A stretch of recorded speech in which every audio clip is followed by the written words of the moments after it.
Good afternoon friends from the media. इस press conference में आप सबका स्वागत है। The commission has completed their 2-day review of poll preparedness for Bihar and Jharkhand. I thank them for taking out the time today from their busy schedule to brief the media. इस press conference ECI के social media platforms में भी live stream हो रहा है, आप उधर भी देख सकते हैं। I have with me the Honorable Chief Election Commissioner Shri Rajiv Kumar ji and the Honorable Election Commissioner Shri Arun Goyal ji. We also have with us today senior officials from the ECI HQ in Delhi. Also with me is the CEO Bihar, HR Srinivas ji, and CEO Jharkhand Ravi Kumar ji here to the right. I am B. Narayanan, DG Media for the Commission. I have explained the format to you, so no need to repeat it here, but there will be opening remarks by the CEC sir, along with the presentation, then the floor will be thrown open for you. और आप अपने स्थान में बैठे रहिए, जब आपको question पूछना है आप हाथ को ऊपर करिए, माइकर विल कम टू यू, और फिर उसके बाद आप अपने आप को इंट्रोड्यूस करिए, अपने ऑर्गेनाइजेशन को इंट्रोड्यूस करिए और सवाल पूछ सकते हैं। Please keep your mobiles on silent mode. So I request you deliver your opening remarks. Thank you mister Narayanan, DG media. माननीय निर्वाचन आयुक्त श्री अरुण गोयल जी मेरे दाहिनी तरफ, chief electoral officer of Bihar Shri Srinivas, the entire team of the election commission of India, और मेरे media के सभी साथियों, आप सभी का इस प्रेस वार्ता में स्वागत है। चुनाव आयोग की तरफ से सर्वप्रथम मैं आपके माध्यम से बिहार वासियों का हार्दिक अभिनंदन करना चाहता हूं, और आपके माध्यम से आगामी लोकसभा चुनाव में क्या तैयारियां हुई हैं उसका एक विस्तृत ब्यौरा आपके सामने रखूंगा। जैसे आप जानते हैं, आप पूरी तरह से अवगत हैं, बिहार एक सांस्कृतिक और ऐतिहासिक राज्य है, और इस समृद्ध ऐतिहासिक, भूगोलिक और सांस्कृतिक के अलावा ये गौरवमयी धरती लोकतंत्र की जननी के रूप में भी जानी जाती है। और इस लोकतंत्र के महापर्व जो अब 2024 में इलेक्शंस होने वाले हैं, इस लोकतंत्र की धरती पर उसके विषय में हमें आपको बताऊंगा कि क्या तैयारियां हम लोगों ने की हैं। और इससे पहले मैं आपको तैयारियों के बारे में बताऊं, सर्वप्रथम आपके माध्यम से पुणे सभी बिहार वासियों को, सभी वोटर्स को, सभी मतदाताओं को हम ये अपील करना चाहते हैं आयोग की तरफ से कि बहुत तैयारियां हमने की हैं और कर रहे हैं। आप वोट देने जरूर आएँ। मतदान के दिन आपका आना हमारे लिए बहुत ही गौरव की विषय होगा, और हम लोग प्रलोभन मुक्त, स्वतंत्र और बिल्कुल निष्पक्ष तरीके से चुनाव कराने के लिए कटिबद्ध हैं। और वो किस प्रकार से कटिबद्ध हैं ये भी मैं आपको अभी विस्तार में बताऊंगा। आप बिना भय के मतदान करने आए, इच्छा से आए, और जो लोकतंत्र की जननी है वहाँ गर्व के साथ में चुनाव के पर्व में भाग लेने के लिए आप आएँ। यह आपसे रिक्वेस्ट भी है और आपसे हमारी अपेक्षा भी है। फ्रेंड्स, पिछले 2 दिनों में हमने जो मीटिंग्स की हैं, पहले मैं उसके बारे में आपको बताऊंगा। तो फर्स्ट ऑफ ऑल हम पॉलिटिकल पार्टीज के रिप्रेजेंटेटिव से मिले, जिसमें नेशनल पार्टीज के रूप में आप, BSP, BJP, Indian national Congress और सीपीआईएम, तो ये 5 राष्ट्रीय स्तर की पार्टियां, और स्टेट पार्टीज के रूप में जनता दल यूनाइटेड, लोक जनशक्ति पार्टी, रामविलास राष्ट्रीय लोक जनशक्ति पार्टी, राष्ट्रीय जनता दल और सीपीआईएमएल। तो आप जानना चाहेंगे कि इन लोगों ने हमसे क्या कहा, और हमारा भी ये ड्यूटी बनती है कि आपको बताएं कि उन्होंने हमसे क्या अपेक्षाएं रखी। और फिर मैं आपको पूरे अपने संबोधन के दौरान ये भी बताऊंगा कि उनके बारे में हम क्या करने जा रहे हैं, और आप ही के माध्यम से उनको उत्तर भी दूंगा। तो कुछ दलों ने पहले कहा कि बिहार में जो मतदाता सूची बनी है उसमें जो नाम डिलीट हुए हैं उनके बारे में आयोग पूरी तरह से आश्वस्त हो ले, और अगर कहीं कोई कमी है तो उसको ठीक कर ले। पहला उनका ये कहना था। दूसरा इसी विषय में कहना था कि जो वोटर्स के नाम जुड़े हैं, जो अच्छी भारी मात्रा में नाम जुड़े हैं, उनको वोटर कार्ड बहुत जल्दी से जल्दी उनके समय उनके पास में पहुंच जाए। Next point they mention was कि सभी मतदान केंद्रों पर अर्धसैनिक बलों की पर्याप्त मात्रा में प्रतिनियुक्ति की जाए ताकि चुनाव निर्भय और निष्पक्ष माहौल में हो सके। उनका ये भी कहना था कि 72 घंटे से पहले जब चुनाव के उस समय में गश्ती और सुरक्षा की कार्रवाई को बढ़ाया जाए ताकि कोई भी प्रलोभन या कोई भी लॉ एंड ऑर्डर की समस्या पैदा ना हो। गर्भवती महिलाओं और सीनियर सिटीजन्स को मतदान केंद्र पर विशेष उपलब्ध सुविधा कराई जाए ताकि they have a convenience in voting. This was another demand from the parties. कुछ पार्टीज ने कहा कि आप मतदान केंद्रों में ऐसी व्यवस्था कीजिए कि जो 1500 के करीब वोटर्स हैं तो या तो उनको घटाएं या व्यवस्था ऐसी करें जिससे उनको असुविधा ना हो। जो लोग डुप्लीकेट वोट देने के लिए किसी दूसरे का वोट देने आते हैं उन पर सख्त से सख्त कार्रवाई की जाए। Impersonation should be arrested. This is what was the another demand of the political parties. उनका ये भी मांग था कि जो परमिशंस उनको लेनी पड़ती हैं बहुत सारी, जिसमें वीडियो वैन की परमिशन हो, एलईडी वैन की परमिशन हो, या जो जगहें जहाँ पर उन्हें भाषण करने हैं उसकी सुविधाएं हों, क्योंकि पार्लियामेंट्री कॉन्स्टिट्यूंसीज कई जिलों में है तो उनको एक जगह से वो सुविधा मिल जाए, सिंगल विंडो क्लियरेंस किया जाए। एक पॉलिटिकल पार्टीज ने ये भी कहा कि उनको सिर्फ 5 गाड़ी मिलती हैं नेशनल लेवल स्टेट लेवल पे, तो इनकी संख्या कम है। तो अगर इतना बड़ा स्टेट है और एक एक पार्लियामेंट्री कॉन्स्टिट्यूंसी भी कहीं कहीं 2-2, 3-3 जिलों में है तो उनको गाड़ियों की संख्या बढ़ाई जाए ताकि वो उसमें मूव कर सकें कैंपेनिंग के लिए। एक और मांग पॉलिटिकल पार्टीज ने की कि जो पोलिंग एजेंट्स और उनके ऑथराइज एजेंट्स हैं, जो पोलिंग एजेंट्स पर दस्तखत सिग्नेचर करके देते हैं, उनका सिग्नेचर कभी कभी पोलिंग स्टेशन पे नहीं पहुंचता और शुरुआत हो जाती है शुरू करने में इलेक्शंस को। तो जो ऑथराइज सिग्नेटरीज हैं, चाहे कैंडिडेट हों चाहे उनके द्वारा अप्रूव्ड ऑथराइज्ड पर्सन हो, उनका सिग्नेचर्स उपलब्ध रहें हर बूथ पे तो देर नहीं लगेगी। एक और मांग थी उनकी कि जो सेंट्रल ऑब्जर्वर्स आएंगे वो सबको उपलब्ध रहें, उनके फ़ोन नंबर्स, उनके रहने की जगह, उनका एक फिक्स्ड स्थान हो ताकि कम से कम उस समय पर जरूर मिल सकें। बहुत सी पार्टीज ने ये भी अनाउंस किया कि ये भी रिक्वेस्ट किया कि जो पोस्टल बैलेट्स की गिनती है वो पहले शुरू की जाए और सह समय ख़त्म की जाए।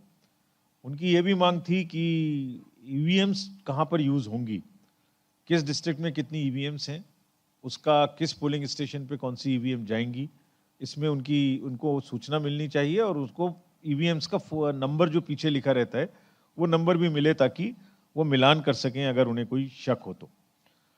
चूँकि यहाँ पोलिंग अच्छी होती है, मतलब अच्छी उतनी तो नहीं है जितनी और राज्यों में है, लेकिन उनका कहना था कि मतदान का समय बढ़ाया जाए ताकि प्रतिशत मतदान का और बढ़ सके।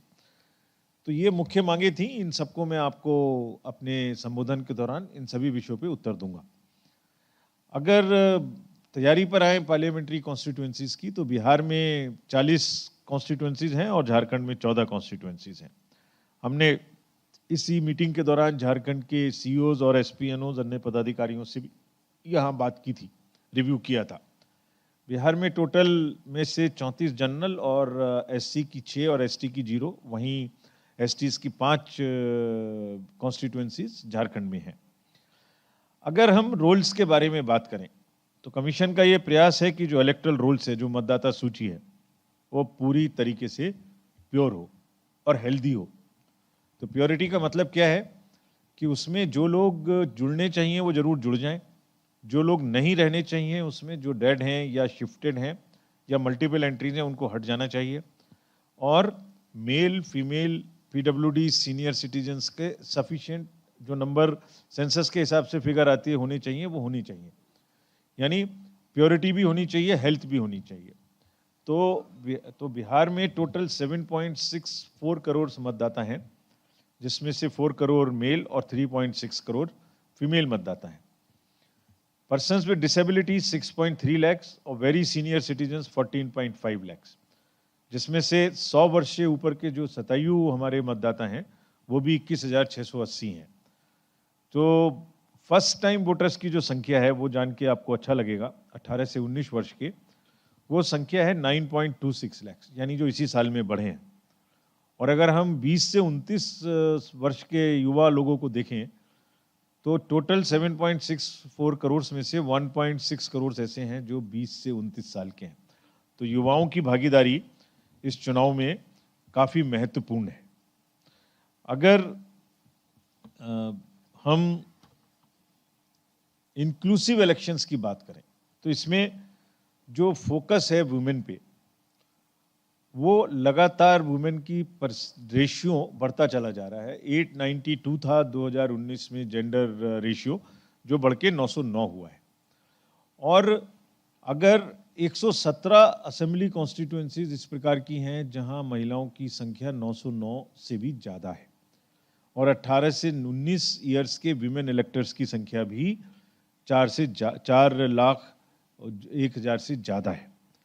इसी क्रम में मैं ये भी बताऊंगा आपको कि जो डिलीशंस के बारे में पॉलिटिकल पार्टीज ने कहा था, तो कमीशन ने एक बहुत विस्तृत उसमें व्यवस्था की कि जो भी लोग डेड हैं और जो भी लोग शिफ्ट हो गए हैं, तो टोटल जो 16.7 लाख डिलीशंस किए हैं, उसमें से 6.3 लाख जो हैं वो है लोग जिनकी दुर्भाग्यवश मृत्यु हो गई, और प्लस 2.3 ऐसे हैं जो कि रिपीटेड हैं, और 8 लाख के करीब शिफ्टेड हैं। सो एक एक का हिसाब पॉलिटिकल पार्टीज को भी उपलब्ध है, हर स्टेज पर वो इलेक्टोरल रोल बनाने के क्रम में शामिल रहे हैं। अभी भी कोई चीज़ छूट गई है तो पॉलिटिकल पार्टीज हमें सीओ साहब को या अपने कंसर्न डिस्ट्रिक्ट मजिस्ट्रेट्स को बता देते हैं। इलेक्टोरल अपडेशन का प्रोसेस पूरी तरह से ट्रांसपेरेंट है, और अभी भी कोई कमी है तो उसको पूरा किया जा सकता है। अगर यूथ की बात करें तो इन यूथ की किस प्रकार से संख्या बढ़ी है, मैंने बताया था आपको। और ये क्यों बढ़ी, क्योंकि 587 जगह में इलेक्ट्रल लिटरेसी क्लब के माध्यम से एक सघन अभियान चलाया गया, और 7.79 लाख फर्स्ट टाइम वोटर्स 2024 में ऐड हुए, और जिसमें से, और इसके अतिरिक्त अगर 20 से 29 में देखें तो करीब करीब 14.5 लाख वोटर्स ऐड हुए। और चूंकि परिवर्तन किया है आयोग ने कि आप 1 जनवरी को अगर 18 साल के हो रहे हैं, उससे पहले भी अगर आप 2024 वर्ष में कभी भी 18 साल के हो रहे हैं तो एडवांस एप्लीकेशंस दे सकते हैं। तो हमारे पास में 74,000 ऐसी भी एप्लीकेशंस आई हैं जो अभी 18 की नहीं हुए, लेकिन इसी साल में 18 होने वाले हैं, और उसमें से जितने लोग 1 जनवरी और 1 अप्रैल के बीच में 18 साल के हो जाएंगे, उनको भी हम कार्ड पहुंचाएंगे और उनको भी वोटिंग की सुविधा मिलेगी। फ्रेंड्स, ज़्यादा से ज़्यादा इलेक्टरल रोल में किसी के लिए भी छूटे नहीं, कोई भी मतदाता हमारा नहीं छूटे। तो जो खास तौर से डिसएडवांटेज ग्रुप्स हैं, वल्नरेबल ग्रुप्स हैं, उसका भी प्रयास था कि जो पर्टिकुलरली वल्नरेबल ट्राइबल ग्रुप्स हैं, जो कि बिहार में 5 हैं, माल पहाड़िया, सौरिया पहाड़िया, बिरहोर और कोरबा, इनका भी हमने 100% एनरोलमेंट किया है, और जब चुनाव होंगे तब भी ये प्रयास होगा कि इनको हम पूरे लेके आएँ।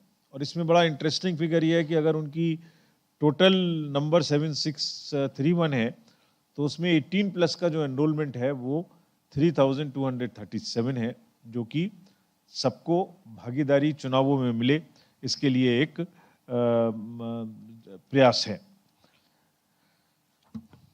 अगर मतदान केंद्रों के बारे में मैं आपको बताऊं, अभी तक वोटर लिस्ट के बारे में बताया, तो टोटल 77,392 पोलिंग स्टेशंस हैं, और अधिकांश रूरल हैं, जिसमें से 66,331 रूरल हैं। इनमें से करीब करीब 40,000 बूथ्स पर वेबकास्टिंग की व्यवस्था की जाएगी। ये भी पॉलिटिकल पार्टीज की एक डिमांड थी, तो इससे भी हमारा मैनेजमेंट करना बहुत आसान होगा।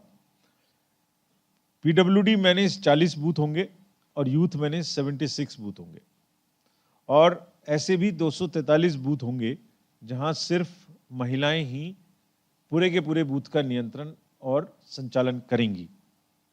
फ्रेंड्स, सभी बूथ्स पे जो एश्योर्ड मिनिमम फैसिलिटीज़ हैं वो रहेंगी, यानी toilet, ramps, drinking water, electricity, wheelchair, ये सभी बूथ पे रहेंगे ताकि आने जाने में सबको सुविधा रहे। सबसे पहली बार बिहार में, अगर आपको याद हो तो 2020 का जब इलेक्शन हुआ था कोविड के दौरान, उस समय भी मुझे आने का मौका यहाँ मिला था एज इलेक्शन कमिश्नर। तो उस समय पहली बार ये व्यवस्था शुरू की थी कि घर में जो वेरी सीनियर सिटीजन्स हैं उनके जाके वोट लाया जाए, और अब ये व्यवस्था पूरी कंट्री में लागू है, और इस इलेक्शन से पूरे देश में ये व्यवस्था लागू हो गई है। तो पहला प्रयास यहीं हुआ था इसका। तो इसमें क्या है कि आप जो पर्सन्स विद डिसेबिलिटीज़ हैं वो फॉर्म 12D है जो अनाउंसमेंट के 5 दिन के अंदर वो भर सकते हैं, और जिनकी भी 40% से अधिक की डिसेबिलिटी है उनको घर जाके हम वोट लेंगे। बाकी इसके अतिरिक्त उनको अगर नहीं, बहुत सारे लोग नहीं लेना चाहते घर से वोट, वो बूथ पर आना चाहते हैं, और हम भी व्यवस्था कर रहे हैं उनके लिए कि उनको अलग से लाइन मिले, उनको व्हील चेयर मिले, और ऐसा मौका मिले कि पर्सन्स विद डिसेबिलिटी जब बूथ पे आएँ और हम सब उनको एक्स्ट्रा फैसिलिटेशन दें, तो सोसाइटी में भी एक एग्जाम्पल सेट हो। यानी अगर बूथ पे हम उनकी देखभाल कर सकते हैं, उनका सम्मान कर सकते हैं, उनको इक्विटी दे सकते हैं, तो बाकी भी समाज में फिर रेलवे स्टेशन पर, एयरपोर्ट पर, मार्केट में, हर जगह उनको सुविधा मिलनी चाहिए। ऐसा एक प्रयास हमारा है कि ये चीज़ हम इस्टेब्लिश करें। सिमिलरली बुज़ुर्गों के लिए भी हमारे जो ओल्ड एज के जितने भी वोटर्स हैं जो हमारे लिस्ट में शामिल हैं, उनको भी हम घर जाकर वोटिंग की सुविधा प्रदान करेंगे। और जब वोटिंग होगी तो साथ में एक टीम जाएगी जो वीडियोग्राफी भी करेगी, और पोलिंग कैंडिडेट को भी इजाज़त है कि वो साथ में अपने लोगों को भेज सकते हैं। लास्ट माइल तक भी हम लोग पहुंचेंगे। ये जस्ट कुछ ग्लिम्सेस हैं, यानी जहाँ भी बूथ्स हैं, चाहे दियारा में जाना हो, चाहे बोट से जाना हो, कोई भी वोटर छूटे ना, ये हमारा प्रयास रहेगा। और आपके माध्यम से हम ये सबसे गुजारिश करेंगे, अपील करेंगे, रिक्वेस्ट करेंगे कि वो वोट देने जरूर आए। जब हम इतनी व्यवस्था करने की कोशिश कर रहे हैं तो कोई भी छूटना नहीं चाहिए।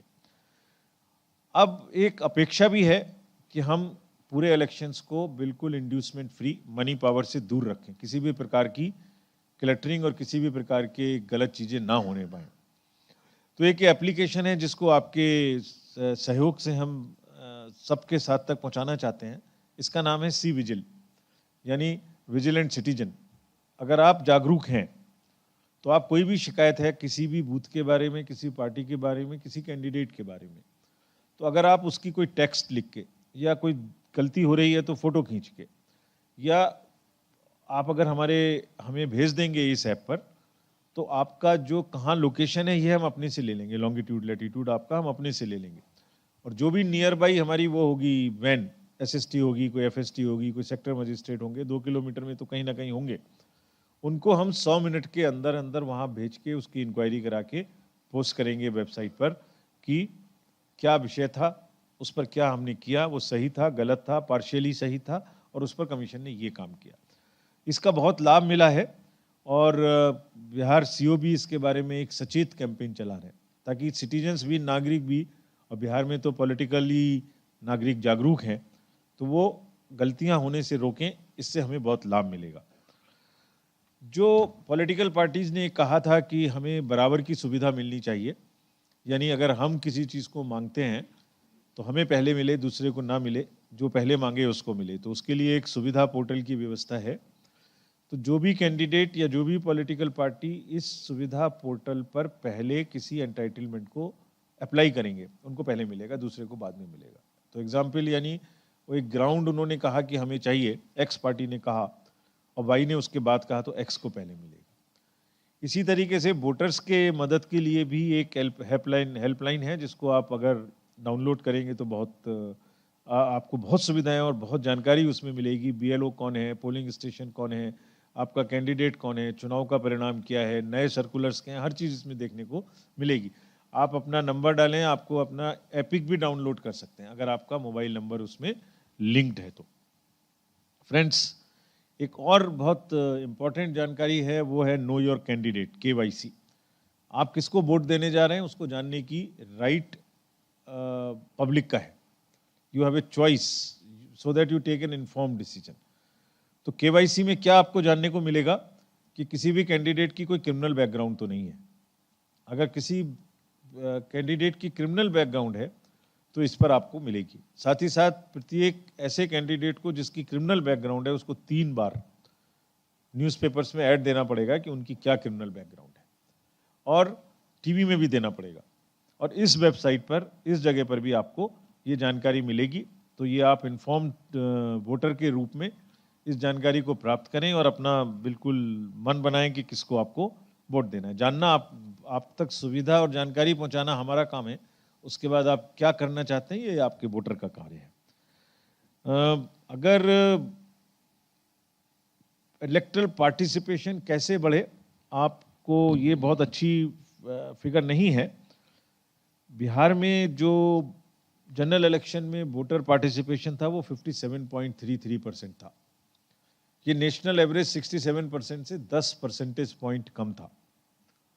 और ये भी एक आयरनी है कि इतनी जागृत स्टेट में ये सेकंड लोएस्ट था पूरी कंट्री में। J&K was lowest at 45%, Bihar was 57%. So हमारी अपेक्षा है इस बार प्रयास से बहुत कि हम यहाँ वोटर की परसेंटेज को, वोटिंग की परसेंटेज को बढ़ाएं। तो कैसे बढ़ाएंगे? हमने ऐसी 75% टोटल अर्बन एसीज ऐसी हैं जिसमें वोटर टर्नआउट बहुत लो है। Patna Sahib one of the main places है जिसमें बहुत कम है। 31 एसीज ऐसी हैं जो 9 डिस्ट्रिक्ट्स की जो आइडेंटिफाई की गई हैं। तो कहने का मतलब है कि हमने एक प्रोग्राम बनाया है, टारगेटेड इंटरवेंशन प्लान, जिसमें हम बूथ तक गए हैं कि कौन सी कॉन्स्टिट्यूएंसी स्टेट एवरेज से नीचे है और उस कॉन्स्टिट्यूएंसी के कौन कौन से बूथ स्टेट एवरेज से या डिस्ट्रिक्ट एवरेज से नीचे हैं।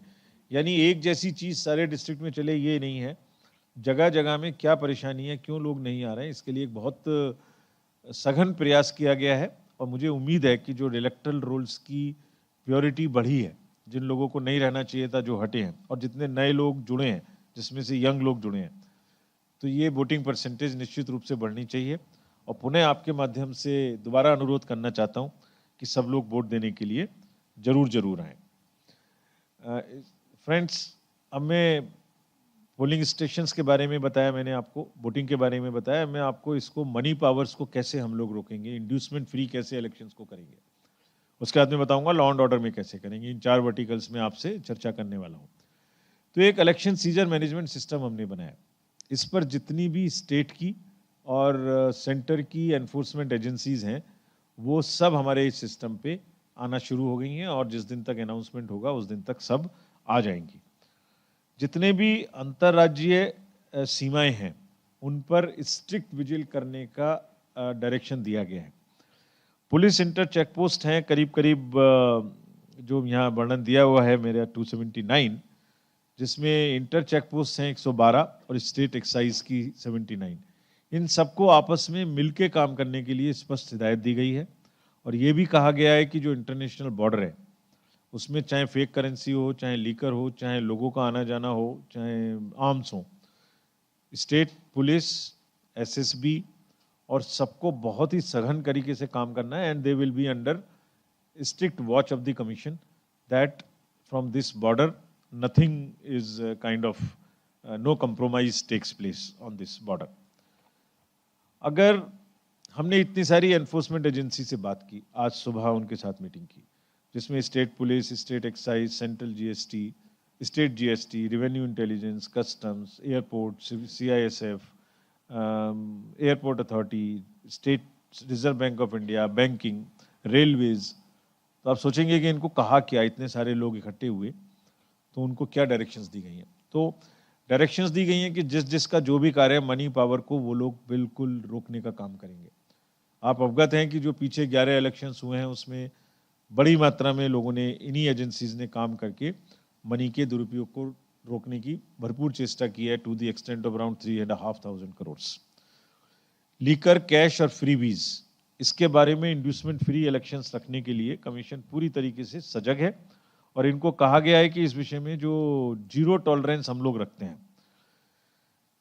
ये भी कहा गया है कि लीकर के बारे में जो भी यूपी बॉर्डर से या कहीं से भी शराब आ रही है उसमें छोटे लोगों को तो वो जो लेके आ रहे हैं उनको तो पकड़ रहे हैं, बट पीछे जाएं जो उनके किंग पिन्स हैं, बड़े लोगों को पकड़ें जो इसमें ऑर्गेनाइज तरीके से माफिया में लगे हुए हैं। बैंकों को निर्देश दिया गया है कि जब भी कैश को बैंक टू बैंक ट्रांसफर करेंगे तो वो सुबह और 10 और 5 के 6 के बीच में जो निर्धारित टाइम है उसी में करेंगे। उनकी जो गाड़ियां, ऐसा नहीं है कि उसमें कोई इलीगली कैश लेके जाना शाम को शुरू कर दे, कोई पुलिस व्हीकल में या एम्बुलेंस में या बैंक की गाड़ी में ले जाना शुरू करे कैमोफ्लॉज करके। इसके लिए उनको सख्त हिदायत दी गई है। एयरपोर्ट पर और हेलीपैड्स, जितने भी इस राज्य में हेलीपैड्स हैं और एयरपोर्ट्स, इन पे सघन निगरानी होगी और सघन इस पर जांच की प्रक्रिया अभी से शुरू हो जाएगी, ताकि बाहर से आने वाले या यहाँ से बाहर जाने वाले लोग कैश या इलीगल चीज़ों को ना ले जा सकें।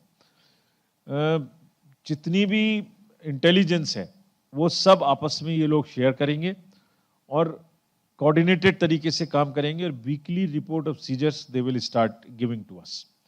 ये तो सेंट्रल और स्टेट एजेंसीज की बात थी।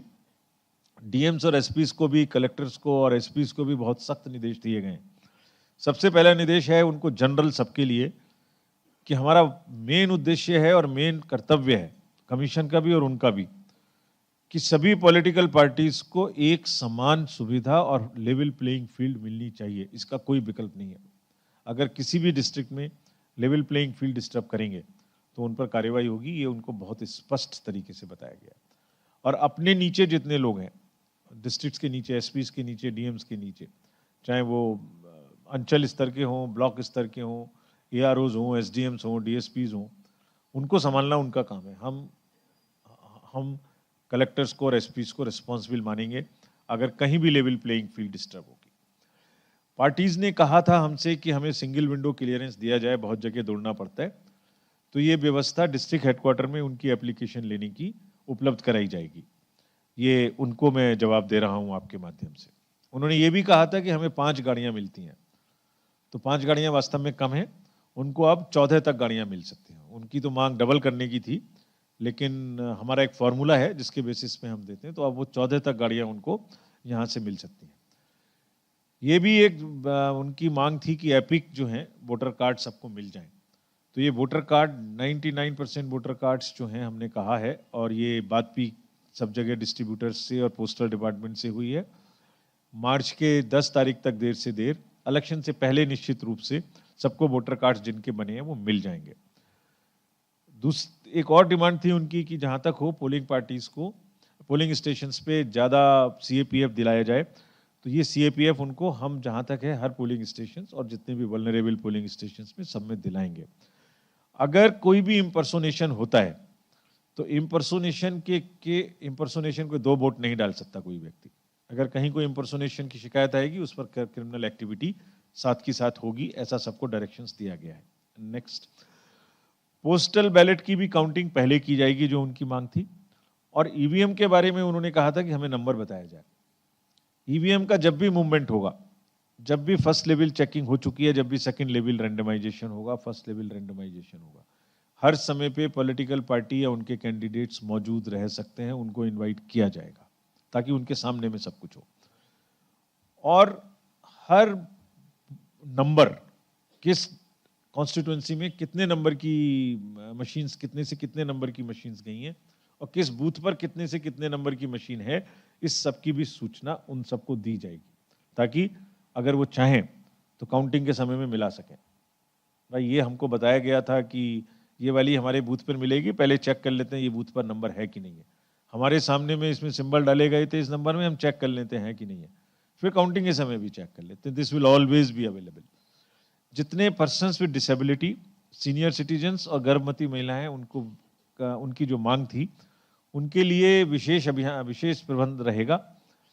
एक जनरल वोटर के बाद 2 पीडब्ल्यूडीज और उसके बाद 4 सीनियर सिटीजन्स और गर्भवती महिलाओं को एंट्रेंस दी जाएगी, तो 1:2:4 के माध्यम से। तो जो बैठने की जगह है, जो रैंप है और जो व्हील चेयर है वो तो मिलेगी, लेकिन इनको वोटिंग में भी प्राथमिकता मिलेगी। सभी जो कर्मी हैं जो पोस्टल जो हमारे इलेक्शन के वर्क में लगेंगे, उनको फैसिलिटेशन सेंटर एक बनाया गया, उसी पर डाक पत्र डालना पड़ेगा। पहले उनको घर ले जाते थे और फिर बाद में चलता था, वो पोलिंग काउंटिंग के दिन तक डाल सकते थे। ये व्यवस्था चेंज कर दी गई है, उनको यहीं डालना होगा अपनी जगह में। फर्जी सभी डिस्ट्रिक्ट्स अभी से जितने भी नॉन अवेलेबल वारंट्स हैं और जितने भी प्रोक्लेम्ड ऑफेंडर्स हैं, हिस्ट्री शीटर्स हैं, उन पर सख्त कार्रवाई करेंगे। और आप लोग निश्चित रूप से देखेंगे कि अगले 15-20 दिन में, 10 दिन में ये इस पर सघन अभियान चला के लोग कार्रवाई करेंगे। नहीं करेंगे तो फिर उन पर हमें कार्रवाई करनी पड़ेगी। फर्जी खबरों का भी एक बहुत बोलबाला आजकल चलने लगा है, तो इसके लिए सभी डिस्ट्रिक्ट्स में सोशल मीडिया शेल लागू हैं। विभाग को कहा गया है कि वो एक नोडल अफसर्स अपॉइंट होना होता है आईटी एक्ट के अंडर में, इंफॉर्मेशन टेक्नोलॉजी एक्ट के अंडर में, वो अपॉइंट करें और अपॉइंट करने के बाद जो आपत्तिजनक मटेरियल है उस पर ना खाली उसको टेक डाउन करें, ना उसको ब्लॉक करें, बल्कि जिस किसी केस में ऐसी रूमर्स फैलाई जाएं वहाँ जिस कानून के अंतर्गत आते हैं उन पर लीगल भी कार्रवाई करें। ये ऐसा नहीं है कि आप कुछ भी डाल दें और उसके बाद में उसके लिए जिम्मेदार ना हो, उससे भावनाएं भड़काने की कोशिश ना हो और गलत रूमर्स ना फैलाई जाएं। जितने राजनीतिक विज्ञापन होंगे उनकी भाषा और उनके कंटेंट को एमसीएमसी की टीम्स क्लियर करेंगी। सो फ्रेंड्स, अंत में मैं आपसे यही कहना चाहता हूं कि हम लोग पूरी तरीके से तैयार हैं, मुस्तैद हैं कि आप सब को एक बहुत ही अच्छा एक्सपीरियंस यहाँ दें और जो इतनी जो लोकतंत्र की जननी है उस जगह में एक बहुत ही मॉडल तरीके से चुनाव हो, कम शोर शराबा, कम मनी और कम मसिल टेंशन के साथ में। आपके माध्यम से पुनः सभी मतदाताओं से एक बार पुनः अनुरोध है कि जरूर आएं वोट देने के लिए। और फ्रेंड्स, आपके माध्यम से हम इसलिए बोलते हैं क्योंकि मीडिया चुनाव आयोग के हर कदम पे साथ होता है, यानी आपको और पॉलिटिकल पार्टीज को और वोटर को एक ट्रांसपेरेंसी अभियान के तहत हर जगह जाने की छूट होती है। अब you are our allies, natural allies. तो आपके माध्यम से फिर से मैं ये कहना चाहता हूं कि वोट देने के लिए जरूर आएं। धन्यवाद। Thank you, sir, for those detailed remarks. We'll be having a question and answer session for around 5 to 10 minutes as the commission has a flight to catch. I request all of you to be brief. Please be seated. Just put your hands up and then I'll come to you. First I'll go to the gentleman behind you, then you can ask the question. Yeah. Thank you. Sir, I am Kauslendra Mishra from Hindustan newspaper. Sir, ये political पार्टियों ने आपके सामने बातें रखी थी जिसमें कहा था कि सीनियर कॉरेस्पॉन्डेंट यूएनआई पटना। मेरा चीफ इलेक्शन कमिश्नर साहब से सवाल है कि उन्होंने बहुत अच्छा कहा कि बिहार लोकतंत्र की जननी है और ये आपको भी मालूम है, जब पिछली बार चीफ इलेक्शन कमिश्नर के रूप में अरोड़ा साहब आए थे पटना 2020 का कोरोना पैंडेमिक के समय में, तो बिहार को ये भी गौरव प्राप्त है कि कोरोना पैंडेमिक में पूरे वर्ल्ड में बिहार में सबसे पहले चुनाव हुआ था। तो हमारा आपसे ये सवाल है कि कई पार्टियां आपसे मिल चुकी हैं, तो सबसे पहले है कि अभी जो भी इलेक्शन होता है तो इलेक्शन का क्रेडिबिलिटी और सेंसिटी अगर मेंटेन रहे तो सबसे बड़ी बात है, लोकतंत्र की खूबसूरती है। तो बराबर ये सवाल आ जाता है ईवीएम पर, और फिर से एक सवाल आ रहा है ईवीएम पर कि प्रधानमंत्री जी 370 प्लस की दावा करते हैं, तो बहुत से पार्टियां ने उठाया ये सवाल कि फिर भी लगता है कि ईवीएम का टेम्परिंग की बात है इंटरनल वे में। तो इस तरह से चीफ इलेक्शन कमिश्नर साहब जो पहले थे अरोड़ा साहब, उन्होंने कई बार इसका प्रयास किया था कि ईवीएम की क्रेडिबिलिटी बनी रहे। आप अपने कार्यकाल में और अभी लोकसभा चुनाव के पहले आप क्या इसके लिए करेंगे कि ईवीएम की क्रेडिबिलिटी पर कोई डाउट ही ना हो, कोई इस पर सवाल ही ना हो, और ये विवाद जो हर कुछ दिन पर उठता रहता है, ये विवाद जो है सो सदा हमेशा के लिए सर्वदा के लिए समाप्त हो जाए। एक सवाल। दूसरी बात ये मैं कहना चाहूँगा कि हाल ही में सुप्रीम कोर्ट ने इलेक्टोरल बॉन्ड पर एक अच्छा निर्णय लिया है कि इलेक्टोरल बॉन्ड को उन्होंने एक तरह से कह दिया कि बिल्कुल गैर कानूनी है और इसको ख़त्म कर दिया एक तरह से, और आदेश भी है एसबीआई को कि भाई आप वेबसाइट पर डिटेल्स जारी कीजिए, और वो पैसा आपका इलीगल पूरा डिक्लेयर कर दिया गया। तो जो पैसा आपने प्राप्त किया, जो पार्टियां ने पैसा प्राप्त किया, वो भी इलीगल हो गया। आप बहुत अच्छा अभी आपने कहा कि पैसा का मिसयूज ना हो, पैसा का दुरुपयोग ना हो। तो आप जो स्टेट बैंक की बात, जो बैंक की आप बात करें, एक second, We got a question. हाँ, ठीक है. एक We'll second, answer. Thank you. हाँ, बैंक मैं कंटिन्यू कर सकता हूँ ना? No, we just got your questions. Thank you. We'll just give answer. अच्छा, अब आपके आंसर का इंतजार कर, उसके बाद मैं सवाल करूँ। सवाल आप कर चुके हैं। एक हो सवाल, गया भाई, एक सवाल, वन मोर क्वेश्चन। ये जो बिहार में जो बात है कि ये जो सिंपल बात है कि वीवीपैट स्लिप को दिखा दिया जाए ताकि लोग आश्वस्त रहे, छोटा सा बात है। तो ताकि हमने जिसको वोट दिया वो कम से कम उस पार्टी को वोट दिया। ठीक है, थैंक यू। जो विल टेक वेट। मैं इसका उत्तर दे देता हूं पहले, उसके बाद एक राउंड और ले लेंगे, उतना टाइम है।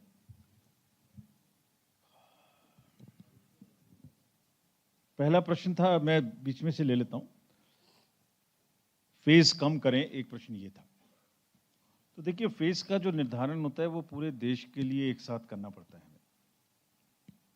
तो निश्चित रूप से प्रयास यही होता है कि कम से कम फेज में किया जाए, लेकिन उसमें साथ में ये भी देखना है कि पूरे देश में छुट्टियां कितनी हैं, एग्जाम्स कितने हैं, वेदर कैसा है, फोर्सेस का मूवमेंट किस प्रकार का है। तो वो सब मिला के हम ये कोशिश जरूर करेंगे कि कम से कम हो, लेकिन वो कम से कम की परिभाषा को अगर बहुत बृहत रूप में देखा जाए तो वो नॉर्थ साउथ ईस्ट वेस्ट इतनी बड़ी कंट्री है, उसको मिला के सारे फैक्टर्स को देख के हम निश्चित रूप से प्रयास करते हैं और करेंगे भी। देन बिना प्रलोभन के लोग वोट कर सकें, यही तो हमारा सारा प्रयास है, बिना प्रलोभन के कर सकें। KYC का मैंने ऐप दिखाया आपको, CVGIL का ऐप दिखाया, जितनी सारी डायरेक्शंस पूरे के पूरे सेंट्रल एजेंसीज, स्टेट एजेंसीज को दी गई हैं, और आप खुद देखेंगे जब ये अभियान शुरू होगा तो किस तेजी से ये काम आगे बढ़ेगा।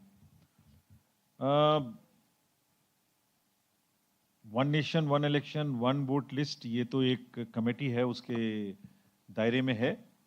हमारा कार्य है कि हम जो संविधान में जो भी निर्धारित प्रक्रिया है उसके अनुसार चुनाव करा के आपको संपादित करें, वो हम करते रहेंगे। लास्ट मुद्दा जो है वो बेसिकली EVM और EVM की पर्ची और VVPAT की काउंटिंग के बारे में ही ज़्यादा 3 4 5 आप लोगों ने कहा है। तो ये हर चुनाव से पहले होता है, बार बार होता है, और बार बार इसका उत्तर मिलता है। और उत्तर मिलने की क्या प्रक्रिया है, कहां से मशीन चली, आपने कभी, अभी हमने इसके 3 4 वो दिए हैं आंसर्स। एक तो हमारी वेबसाइट पे जाइए, 100 से प्लस इसके आंसर्स हैं। तो जो भी कोई प्रश्न पूछता है उसका इमीडिएट आंसर, जैसे आपने अभी मुझसे प्रश्न पूछे, तो इसका आंसर हम आपको तो यहाँ देंगे ही देंगे, साथ ही साथ अपनी FAQ में भी डाल दें, ताकि आपके साथ साथ बाकी लोग भी, पब्लिक एट लार्ज इसको समझ ले। तो 100 से प्लस क्वेश्चंस ऐसे हो चुके हैं ऑलरेडी, आप एक बार ध्यान से पढ़िए उनको। उसके बाद में उसके बारे में 4 बुक्स भी बनाई जा चुकी हैं कि 40 साल में इसका सफ़र कैसा रहा।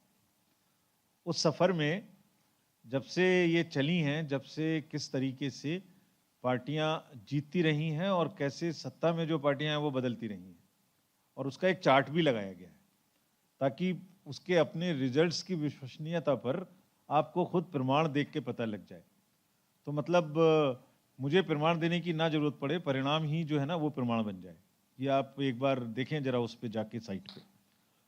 उसके बाद में वहाँ करीब करीब 25-30 कोर्ट के ऑर्डर्स भी डाले गए हैं, जो डिफरेंट हाई कोर्ट्स और सुप्रीम कोर्ट के ऑर्डर्स हैं, जिसमें पूरी की पूरी इतनी बड़ी बड़ी मोटी मोटी जो आपने बात कही उसके पिटिशंस थी, और उस पिटिशंस पे इतने ही बड़े बड़े हमारे भी जवाब थे। तो एक संस्था ने जो एस्टेब्लिश्ड प्रोसीजर है वो भी देख चुकी है। वो एक इतनी मोटी किताब हो गई है अब, जो हमने नेट पे डाली है अभी, उसमें सारे हाई कोर्ट्स के और सुप्रीम कोर्ट्स के ऑर्डर हैं। उसको भी एक बार जरा आप देखेंगे तो आपके माध्यम से आपको भी मिलेगा एक चीज़, और क्वेश्चन भी ज़्यादा शार्प कर पाएंगे फिर मुझसे पढ़ने के बाद। ये तो एक परसेप्शनल क्वेश्चन है, लेकिन उसके बाद ज़्यादा अच्छे से पूछ पाएंगे अगर कोई और डाउट रह गया। ये जो निर्धारित प्रक्रिया है, जो सुप्रीम कोर्ट का ऑर्डर है उसके अनुसार, और जो हमारा कन्विक्शन है उसके अनुसार, जो एक निर्धारित प्रक्रिया है उसी हिसाब से हम कार्य करेंगे इसके बारे में। That's all. चंडीगढ़,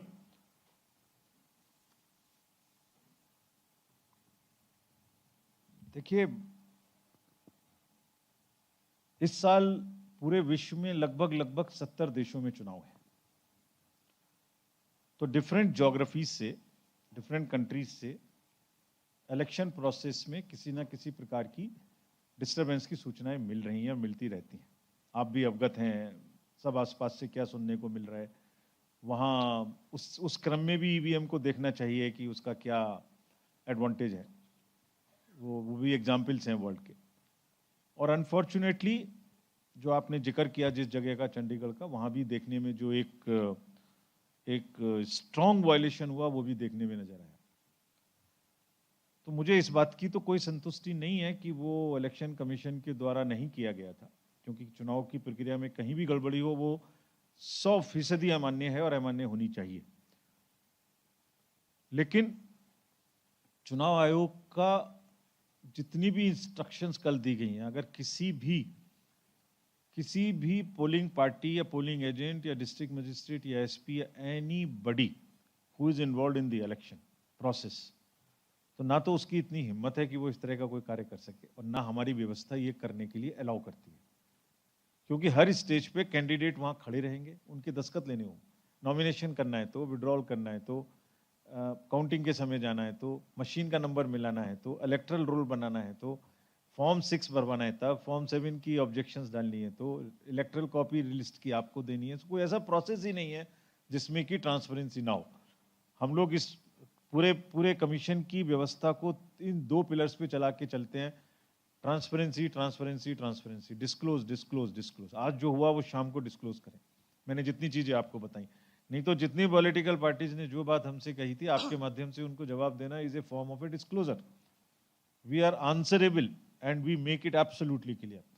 अगर किसी भी पोलिंग पर्सनल ने, जो कि हमारे पोलिंग पर्सनल में लगा हुआ है, अगर इतना सा भी एक प्रोसेस से इधर से उधर किया तो आयोग बिल्कुल रूथलेसली उस पर कार्रवाई करेगा। आप देख चुके हैं पिछले इलेक्शंस में, 5-6 इलेक्शंस में भी आप देख चुके हैं, और ऐसा कोई जो जनरल इलेक्शंस हैं, जो कमीशन के द्वारा इलेक्शंस हैं, उन पे ऐसा नहीं हो सकता। और ये मैं उम्मीद करता हूं कि बाकी कहीं भी जो हमारे अतिरिक्त हैं उनमें ऐसा कभी नहीं होना चाहिए, और होना चाहिए तो बहुत स्ट्रिक्टली उनको डील किया जाना चाहिए।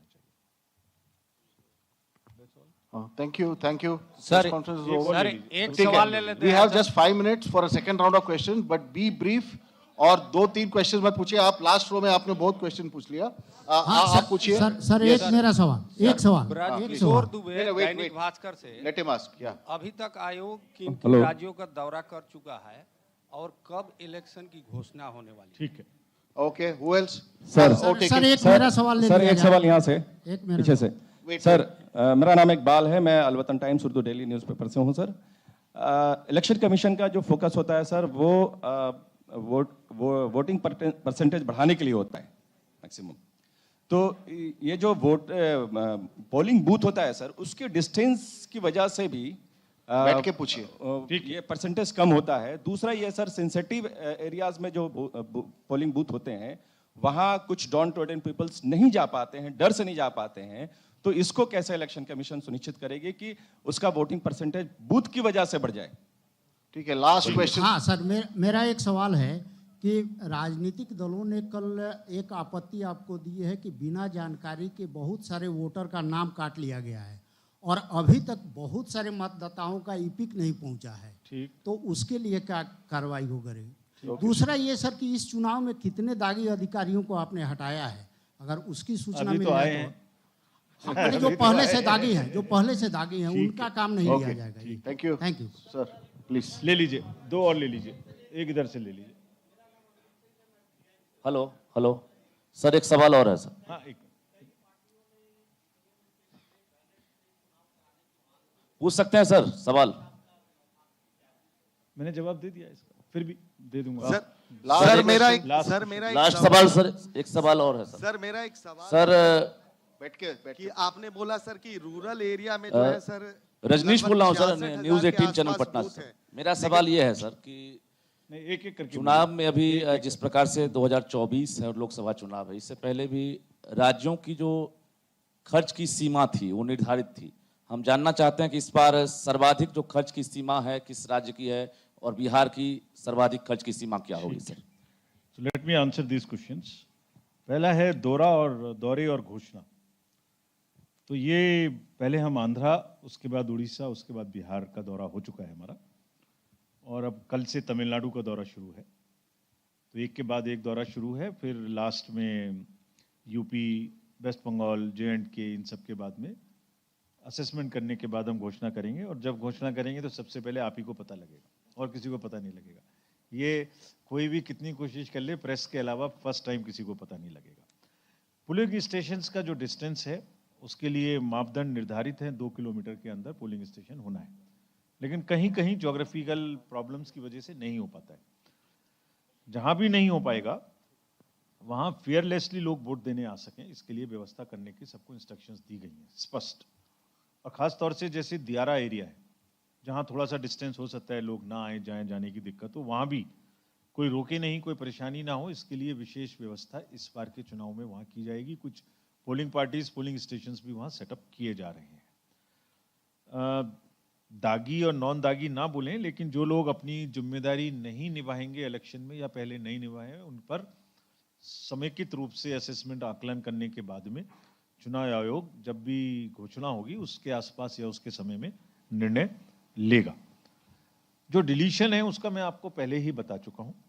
पूरे राज्य में 16 एक डिलीशन का हिसाब किताब लिस्ट वो दी जा चुकी है। 16.7 लाख डिलीशन पूरे राज्य में हुए, जिसमें से मैंने आपको बताया था 6.3 लाख लोग वो हैं जिनकी दुर्भाग्यवश मृत्यु हो गई। तो उनको तो कुछ नहीं कर सकते आप। अगर कोई ऐसा है जिसकी मृत्यु नहीं हटा दिया है तो बता दीजिए, अभी भी बता दीजिए, अभी भी उसको वापस रोल में ले आएंगे अगर किसी वर्ष बहुत अच्छी खुशी की बात होगी अगर वो ऐसा नहीं हुआ है। और 2.3 लाख लोग ऐसे हैं जो कि रिपीटेड है, तो एक आदमी को 2 जगह रहने नहीं देंगे हम लोग, ये बिल्कुल निर्धारित है। तो ये वही लोग हैं जो डीएससी पीएससी के माध्यम से हटाए गए हैं और सिमिलरली शिफ्टेड। तो इन सब की सूचना उपलब्ध है और इसमें कुछ भी और अतिरिक्त कहने के लिए नहीं। धन्यवाद बहुत बहुत आप सबका, आभारी हैं। That brings us to the end of this press conference. I'd like to thank the media and the commission for this press conference. There are refreshments behind. I invite you to have the refreshments. Thank you.